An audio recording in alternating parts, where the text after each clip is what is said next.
1 Peter 5, verse 5 to 8. Pag nahahanap nyo na, say amen. Okay, everybody, let's read from Ilocano. Ready, go. Kastamet, da kayo asaan apanglakayen, agtulnog kayo kadagiti panglakayen. When da kayo amin agtinulnog kayo, ken agkawes kayo, ti kinapakumbaba. Tati Dios, talikudan na dagiti natangsit. Ngem ikan na ti parabor dagiti napakumbaba. Praise God. Those are two kinds of people there. Natangsit, napakumbaba. Yan nakajay. You can always predict your future.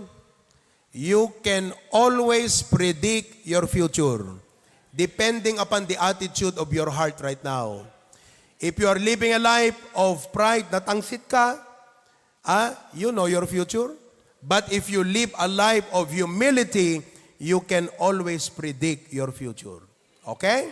Verse number 6, everybody go. Agpakumbaba kayo ti man nakabalin nga ima ti Dios, tapno itanok na kayo ti pan nakaipaay na nga tiyempo. What a promise. Hold on to that promise.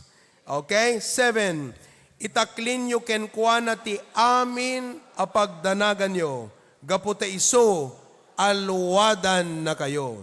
Verse 8, agparbeng kayo, agsalukag kayo, gaputa ti kabusoryo at jablo, kas leon, nga ngumer-nger-nger, magmagna iti sibayo, kedag sapsapol iti alun-unen na. My message tonight is how to avoid the devil's traps. How to avoid the devil's traps.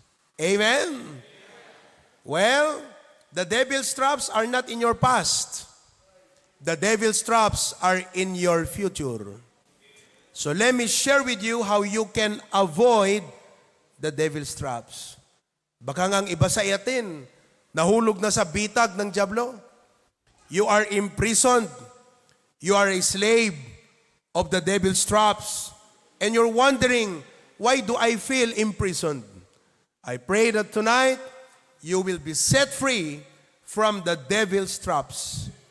So kung ikaw ay nahulog sa bitag, I pray that you could recover, you could experience revival.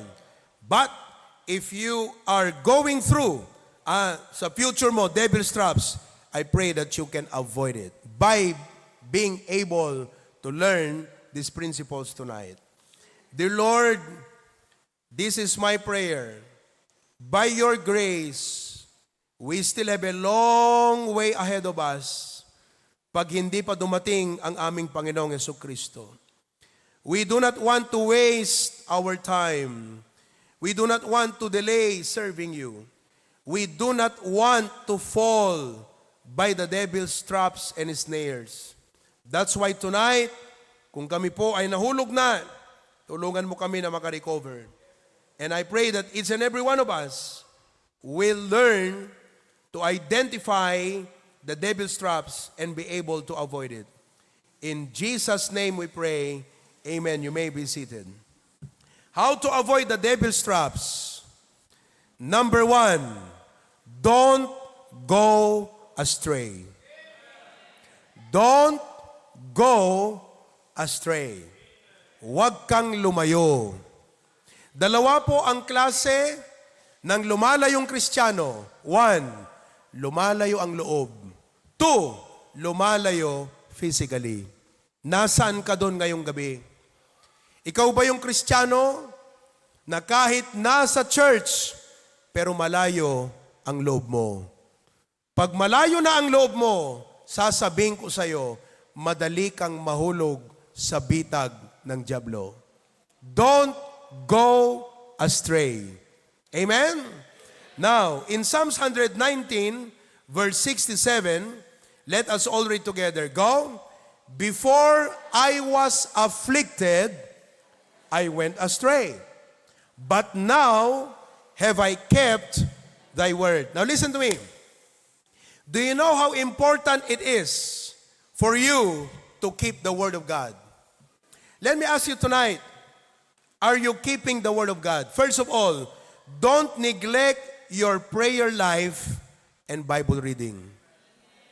Ito po ay basic.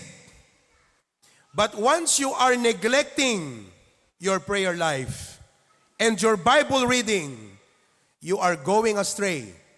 And you can easily fall on the devil's snare. Madali ka nang mahulog sa bitag ng diablo. Let me ask you tonight, kumusta ang inyong prayer life? Kumusta ang inyong prayer life? Amen po ba? Just like a gasoline, a car cannot run without gasoline. A Christian cannot go strong without prayer and Bible reading. How is your prayer life? Meron pong nagsabi sa akin, Pastor, alam mo, may time, parang ang hirap manalangin. Listen to me. When it is hard to pray, pray hard. Because you cannot afford to go with your day-to-day routine without a meaningful prayer time with God. No, you cannot. Take this advice. Take this admonition. Pag mahirap mag-focus sa panalangin, when you have to work hard in prayer. Hanna mabalin nga hang kaagkararag. Hanna mabalin nga hang kaagkararag. Ibagam takabay mo, Hanna mabalin nga hang ka managkarkararag. When the Bible says, pray without ceasing. That means prayer is our guard. It's one way for us to guard ourselves from the devil's trap. Most of your problem is because of prayerlessness. Your mental problem is prayerlessness. Your emotional problem, prayerlessness. Your bad habits, kung bakit palagi kang nahuhulog sa bad habits mo, prayerlessness. Why you are not experiencing victory? Prayerlessness. Why are you fruitless? Barren. What is barren? Hindi ka na nagbubunga. Prayerlessness. There is a reason why Jesus talked about the topic and subject of prayer many times. There is a reason why the disciples came to Jesus. They did not say, Lord, teach us how to be a good usher. Because the disciples had to be a good usher every time. Tandaan nyo, ang Panginoon, mga kapatid, is straightforward mag-preach. Pag hindi magaling ang kanyang mga disipulo, tapos sila. But they did not say, Lord, teach us how to be a good usher. Hindi nila sinabi, Lord, teach us how to be a good instrument player. Hello? They didn't say, Lord, teach us how to improve ourselves. Lord, teach us how to prosper our business. Lord, teach us how to deal with people effectively. The disciples said, Lord, teach us how to pray. If that is the realization of your heart, na kung merong unang ability na dapat matutunan mo is how to pray, I'm telling you, you have a great years ahead of you. Tonight, all Christians and churches in the world, why they are growing cold, why they are barren, fruitless, unproductive, not accomplishing much. Why? Because of prayerlessness. And I tell you what, if there's anything that the devil will keep you from doing it, it's praying. How is your prayer life? Most of your problems will be solved with prayer. I guarantee that. Because the Bible says, be careful for nothing. Most of your worries will be solved with prayer. All of your anxieties will be solved with prayer. Be careful for nothing, but in everything by prayer and supplication with thanksgiving, let your request be made known unto God, and the peace. You know why you don't have the peace tonight? Maganda naman ang bahay mo, masarap naman ang pagkain mo, magandang trabaho mo, okay ka naman sa eskwelahan, you have a lot of friends. But why you do not have peace? Prayerlessness. The devil knows that if he can keep a Christian from praying, he can easily defeat that Christian. Bakit madali kang matumbal? Bakit madali kang mahulog? Why you easily fall to the trap of the devil? Remember, the devil has many traps. Number 1, discouragement. Number 2, doubt. Number 3, dread. Pakadami, lahat ng letter D na negatibo. Traps of the devil. Why do we easily fall under the trap of the devil? Why? Prayerlessness. If you think you are weak, pray more. If you feel you are in need, pray more. If you feel you are inadequate, pray more, pray more, pray more. We live in a day that prayer is replaced by many things. Prayer is replaced by social media. Prayer is replaced by many options. Nung araw, nung wala pang masyadong mall, walang pwedeng puntahan, ang tao wala siyang maisip, wala magagawa, mag-pray ako. Ngayon, hindi ka na magpipray kasi mag-bowling ka na lang, mag-relax ka na lang dyan. You didn't realize, relaxation is not always the answer, but prayer will always be the answer. Why always? Because the Bible says, pray without ceasing. That means always. Prayer will always be the answer. Kaya mga kapatid, take this message tonight. Okay? Don't neglect your prayer life. It's either prayer will keep you away from sin, or sin will keep you away from praying. Ulitin ko po, pag sinasabi mo, Pastor, may time na hindi ako makafocus mag-pray, mga kapatid, that is a red flag. That is a red flag. That is a dangerous moment when you're experiencing trouble in prayer. Don't you know that prayer will tap you to the most powerful person in the universe, who can give you the best, who love you the most, yet you find it difficult to talk to Him? You say it's difficult to talk to Him? Sabi mo, mahirap akong makipag-usap, di ako makafocus. Oh, kapatid, the devil is so happy when you're not praying. Sabi niya, gilang, mag-church lang yan.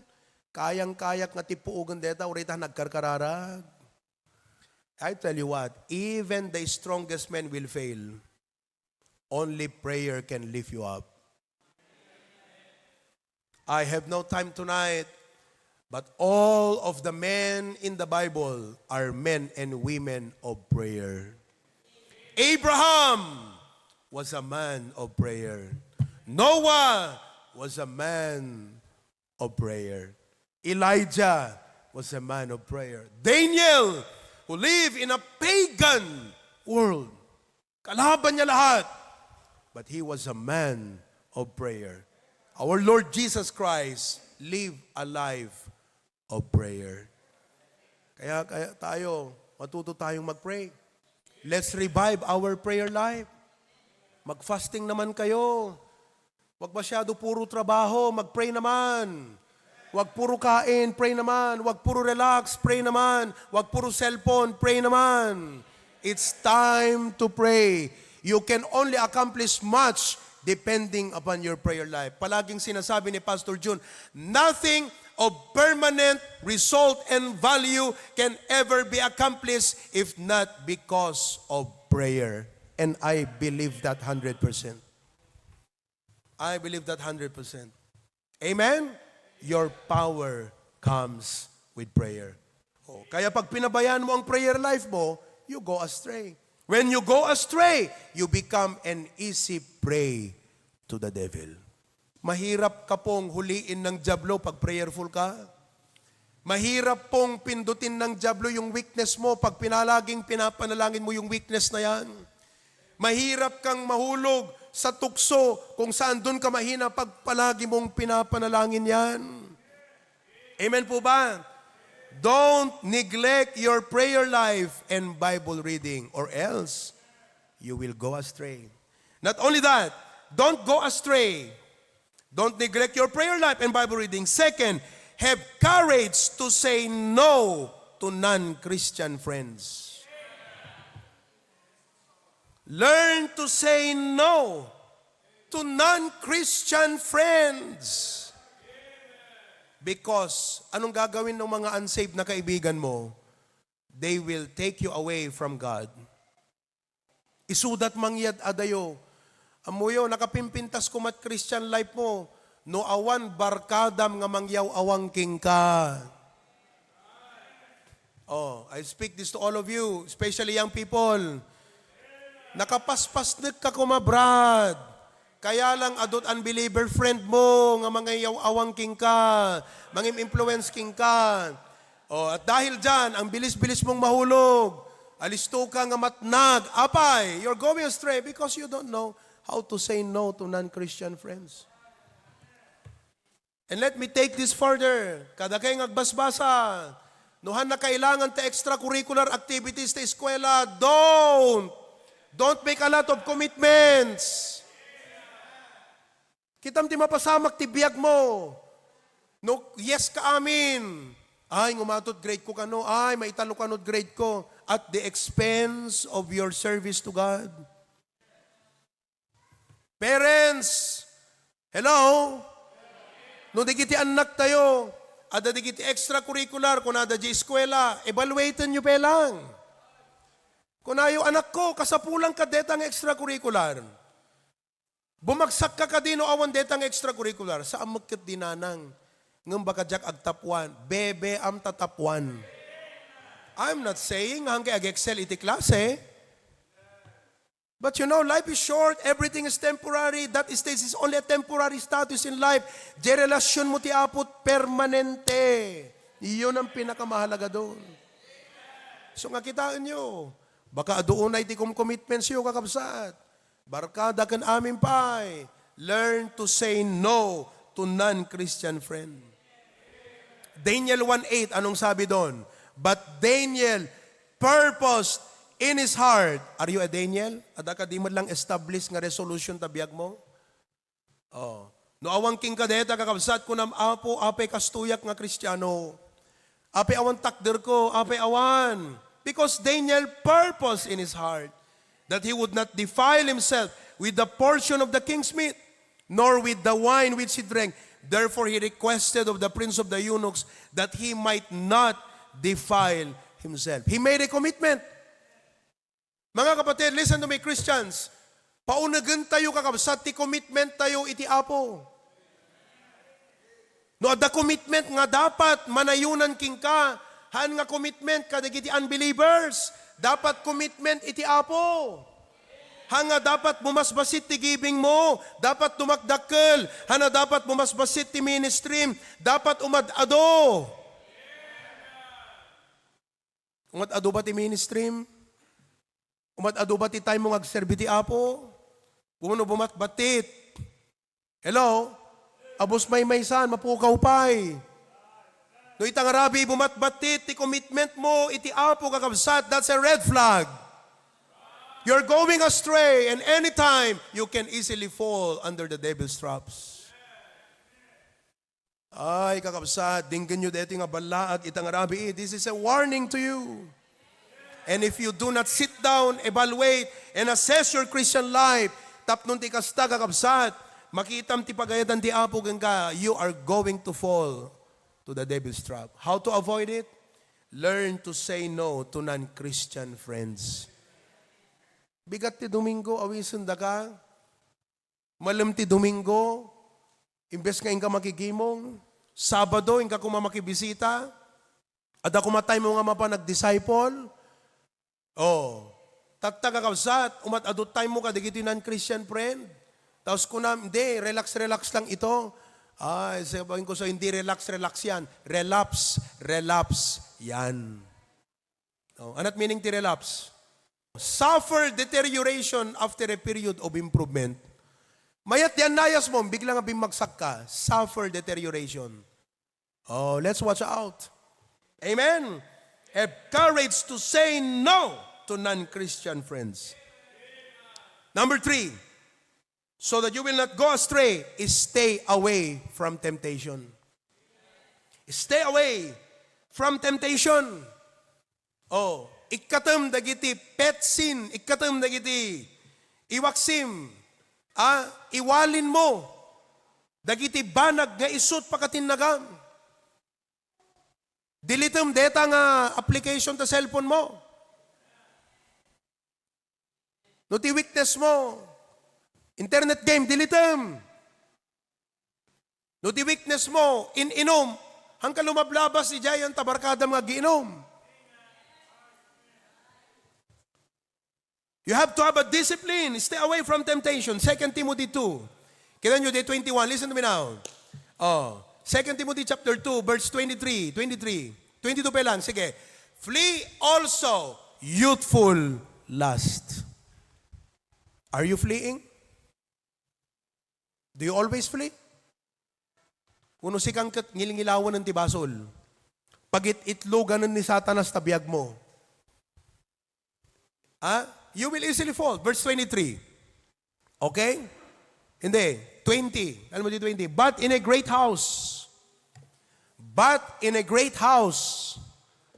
there are not only vessels of gold. Listen very carefully. In a great house, do you know what is that great house? The church. In a great house, there are not only vessels of gold. What is gold? Expensive. Anabay? Silver, but also wood and of earth. Let me ask you, alin dyan ang mas nagagamit? Gold, silver, wood, or earth? Let me ask you.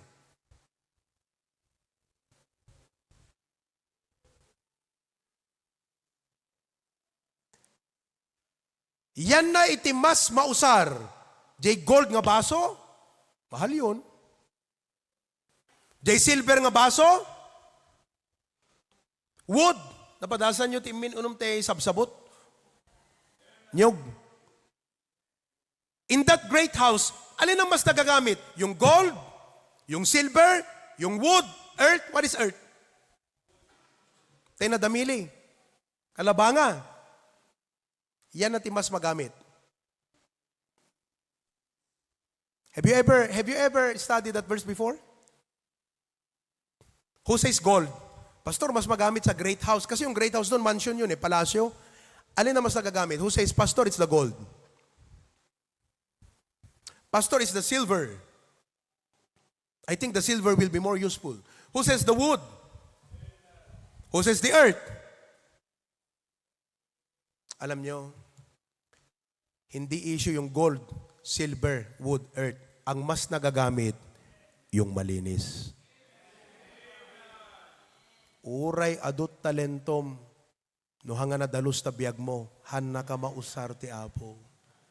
No adot anomalya, tabiyag tayo. Han na tayo mausar, iti Apo. No ado dagiti sinisikap ken kinukusit ti biyag tayo. Han na tayo mausar, iti Apo. Uray si ka gold. I mean, you said, I am of more value. Apay, naliingag kag sao. Kayang-kayak ti ag-preach. Naliingag ngagtukar. Naliingag nga agawis.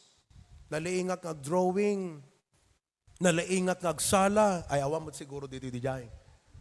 Ang tingin mo sa sarili mo, more value. Gold ka. But look at verse number 21. Verse 21, ready? Anong sabi ng 21? If a man therefore purge.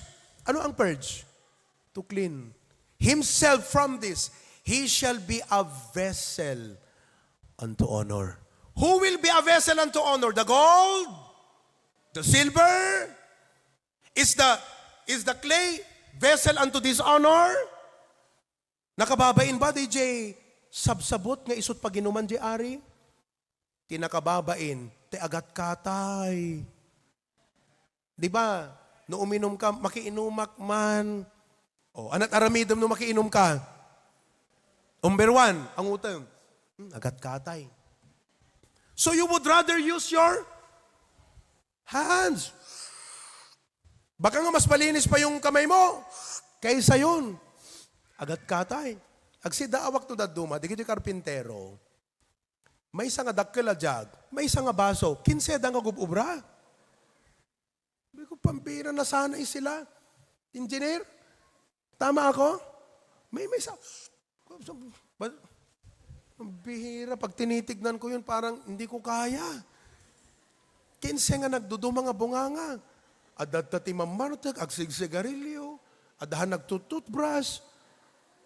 Adabukbok tingipon na. Tapos uminom doon. Ang Panginoon natin, holy, malinis. Han ka mausar ti Apo, uray kasla gold ti pa nagkitam ta sarilim. Duha mo dalusan, tabiyag mo. Let me give you a secret tonight. Uray na numuka, nga kasla tay pitak. Uray na muka, nga kasla tay sabsabot. No nagpadalos ka, kat dinalusam ti biyag mo, kat kunama po, search me. If there's anything wrong in my life, that you do not become self-righteous like, awamot amo ka basol ko, awamot amo ka nagkurangag ti Apo. No hanteng agbali na kasjay, kat kunatoy, Lord, I come before you, Lord. Amok, I don't want to deceive my own self, Lord. Search me, know me, try me, prove me. If there's anything, show me, Lord. I'm willing to turn away. Mga kapatid, that's what we need tonight. To get rid of all of these things. And to stay away from those temptations. Nga padalusan tayo ti Apo, ikatantay di gitoy. See if there be any wicked way in me. And lead me in the way everlasting. Nagsayang ta potensyal mo, di ka mo nadalos. Hello? I mean, none of us is perfect. Neither am I perfect. But I seek God to cleanse me every time. Hamo kung kuna nga, batit lang nga basol. Hamo nga min iri-irwam tabagim. Nga ti basit lang nga basol kat kasla, okay lang. Huwag mo sanayin ang sarili mo doon. Dapat gabi-gabi. Apay, dito nagmalam, awan lang tapok nga dimkot kinggan. Tell me, sino kada kayo, awan pulos tapok nga dimkot kingkwana? Ako nga kung gabi, gusto kong maligo kasi, da kayo, hanga na pagkatirik na yo, ay diyak amo ta Australia. Diyak amo dita abroad, ta Hong Kong, pero ti Pilipinas, nakapagpagkatirik na. Imposible nga awan lang dimkot tapok king kata nagmalam, hello? Dito nagmalam, imposible nga awan limasa ta basol. Baka ti amom lang nga basol ti dadakkel. No. Even the small little sins, in fact, dagiti babatit ti dakdakkel iti impact na nga mangperdi ti biyag tayo rather than the big ones. That's why make it a practice. Pag hindi nyo ginagawa, sana ngayong gabi, realization mo to, man, ngayon ko lang na-realize yun Kasi iniisip ko lang, ang talagang kasalanan, yung hindi nag-tithes. Nagta-tithes naman ako. Yung hindi nag-attend ng service, nag-attend naman ako ng service. Akala mo yun lang mga kasalanan. Marami, maliliit yan. Basahin mo ang Bible, makikita mo ang sarili mo. Maraming maliliit dyan na kasalanan na kinakailangang i-confess sa Panginoon. Hello? Little things ko na, but they make a big difference in your life. So we have to be cleansed so that we can be useful. And to avoid the devil's trap is stay away from the... Letter D, last for tonight. Not only do not neglect your prayer life, Bible reading, have courage to say no to non-Christian friend. Stay away from temptation. Letter D, stay close to the church. How not to go astray? Stay close to the church. Ti ka na sound, ti close. Hala ang kakabsat nga physically, but spiritually. Are you with me? Kasi di kita taga-Australia, adayo damot dito yung main sanctuary. But praise God, as dagtirik na iti pastor. You know, as a pastor, I enjoy reading messages and prayer requests from members. Not only because I have an opportunity to pray for them, but that's one of my way to gauge they are okay. Kasi pag hindi ka na nagka-communicate sa pastor mo, kahit nag-a-attend ka ng church, malayo ka. Tanong ko sa inyo ngayong gabi, malapit ba kayo kay pastor o malayo ng loob nyo? Malapit, malayo. Malapit, malayo. Parang he loves me not. Buti na lang kahapon, nag-preach ako tungkol sa panliligaw. Sabi ko, kayo, pag mayroon kayong mga liligawan, ipaalam nyo sa akin yan.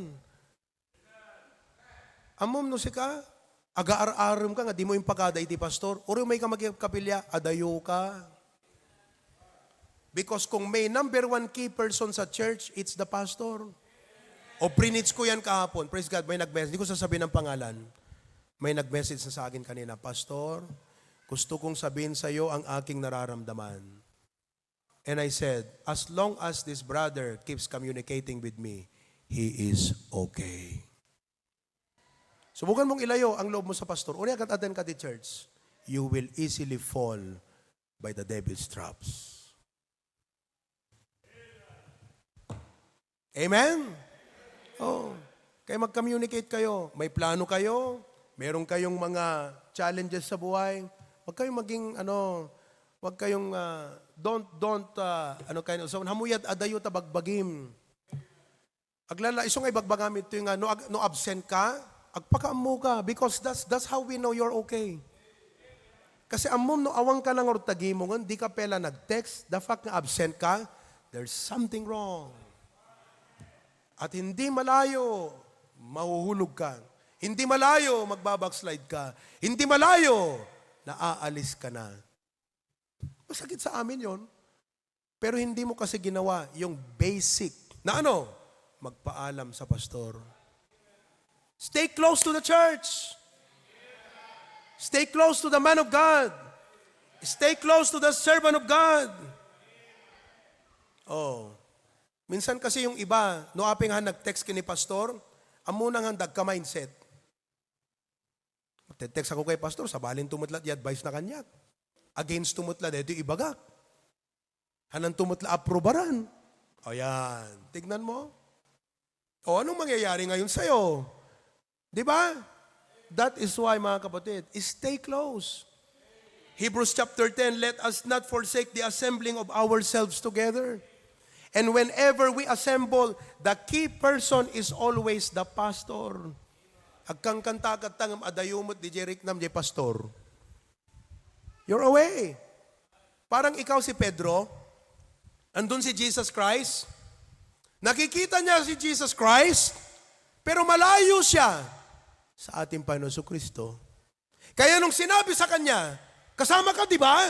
Anong sagot ni Pedro? Ay hindi, nagmura pa yun hindi ko kilala ang taong yan. Pero nakikita niya si Kristo. Malamang nasa church ka, nakikita mo ang pastor, nakikita mo yung lingkod ng Panginoon, but you are not very close to Him. You know, a sheep who is not close to the shepherd is one day away of going astray. Nuti karnero, hana asidag ijay shepherd, al-alistulaang nga umadayo. That's why the shepherd has to make sure all the sheep is there. Affection ng shepherd yan sa sheep. At ganun din yung sheep doon sa shepherd. If a shepherd goes astray, mga kapatid, masisira yan. The lion, the tiger, yung mga bear, lobo, they will take advantage of that sheep because it's weak. It has no shepherd. Awang mangiwan-wan king kuana. Kita nyo kakawsat, ano tinagbalin nga meaningful ti Christian life mo? Alam mo, kung titignan mo, tinakitam nga meaningful di Christian life mo, di kita yung moment kakabsat nga kadwam ni pastor. Kadwam isuna nga nangikararag deta. Uri idi na-fail ka, uri idi na-defeat ka, uno idi natnag ka, ni pastor tinang tulong nga mangi-restore king ka. Ngamdupat padasam latat bagbagim. I'm not saying that you cannot live independent, but as a sheep, you need a shepherd. So don't go astray. Stay close to the shepherd. Of course, our shepherd is Jesus Christ. But the pastor is the appointed under shepherd, hindi appointed son. Si Kibuloy lang yon. Pero ang pastor, ang under shepherd. Oh, naging meaningful ang kasal mo. Bakit? Palagi kang nag-consult kay pastor. Naging meaningful ang pag-aaral mo. Bakit? Palagi mo siyang ina-update. Naging meaningful nung pumasok ka sa trabaho. Tingnan mo, karamihan ng mga members, wapasok ng trabaho na hindi nagpapaalam sa pastor. May trabaho na pala. Maya-maya hindi nagtatights yan. Oh, kaya mga kapatid, tonight, don't go astray. Amen? Don't go astray. So how can we not go? How can we avoid going astray? Number one, don't neglect your prayer life. Let's revive our prayer life tonight. This is very exciting. Number two, have courage to say no to your non-Christian friends. Number three, stay away from temptation. Purge yourself. Amen? And stay close to the church. O, nangruna ka na kay ngayang people. Amen? Stay close to the church. Are you close with this? Very common illustration. Kita DJ sungrud, tidalikan. Napadasan nyo, tinagluto, tidalikan? Sino dito iti ubing nga napadasan at nagluto, dalikan? Talaga. Di ba dalikan, nurumubrubruben, ikatam DJ kayo nga bumagbagang, iya dayom, anat mapasamak ka DJ kayo nga bumagbagang. Matay. Apay, una taawanan kakabsat, ijayan tabagang. Inta apoy. That's what happens to you. When you lose your fellowship with the church. When you lose your fellowship with your pastor. We may be many, but not too many that the shepherd, the pastor, cannot be able to pray for. I mean, I keep telling you, I don't have to tell this all the time. But on this point, let me share with you, every time, hindi man every day, the pastor prays for each and every one of you. By family. O, nung nakaidag, tibigat pelang, nakariing ako, Lord, ti kararag ko ita, Bacarra. Amin-amin ang kakabsat. Agpasyar no ka di panunod kon. Mangrugyat di kurukur apo. Madariaga family. O, tunukwan, Asidera family. O, detan, agpasyaran. O, mapanjay kabulalaan, mapanjay pipias, mapanjay natbal, mapanjay kabaruan, o, panjay liptong, sentro, seaside, mountainside, napay, riverside, o, mountainside, lahat yan. O, there's a day that I would set apart and say, Lord, I pray for Lawag. Oh, amin nga malay. So ano, dumadyak, amot na agad, kita yung people, jerupa na lang. Nakakatuwa, kasi pag nagpipray ako, kung nag-apo, amom, DJ lang nga makitkitak, ije panunod ko apo. DJ nga yung people. Ang ko amot na agad na apo, amom, jerupa, basta amlata, panunod ko na apo. That's how I talk to God sometimes. Because I don't know the name. Amen? Oh, I pray. Kaya kayong mga members, mga kapatid, mag-update kayo kay pastor. Hindi dahil kailangan ko. Kasi kung hindi ka mag-update, okay lang sa akin yon. Sinong mawawalan pag hindi ka nag-update sa akin? Ikaw. Hindi ko ma-update ang prayer ko sa'yo. Tsaka number 2, pag hindi ka nag-update, lala yung loob mo. Ikaw din. Amen po ba? Don't go astray. I praise God. Some of our young people recently, sabing ganyan, Pastor, can I join the orchestra? O, sino to? Sabi ko, sino tong young people na to? Taga saan to? Gusto na mag-join sa orchestra. Pakilala na, pastor, si ganito, ganito. Okay, very good. So, re-replyan ko yan. Amen? Don't go astray. Sabi mo sa katabi mo, don't go astray. Lord, thank you so much for our message tonight. Thank you, Lord, for the warning that it's just one step away, mahuhulog na kami sa bitag ng dyablo. But God, you have warned us tonight to not go astray. Help us, Lord, to prioritize our prayer and Bible reading. We should not be too busy that we have no time to pray. I'm so thankful, Lord, that I could speak tonight about prayer. Help us to have the courage to say no to our non-Christian friend. Help us to stay away from temptations. And help us to stay close to the church. Sabi ko, tanuumay ni Apo Yesusen, Ama, masarakan na kami, nga narubrub kan nabara ti panagserbimi kan ka. Anyan, Apo, nga nagladingit, nga naumay ni Apo Jesus ita, masarakan na kam ngaglamlamiis, masarakan na kami, madatnan na kami, agmamayo, agpapatay, uno, agrebrebelde. Apo Diyos, masarakan na kam kumal, nga naragsak, nagserbikan ka. Thank you, Lord. In Jesus' name we pray. All of God's people say,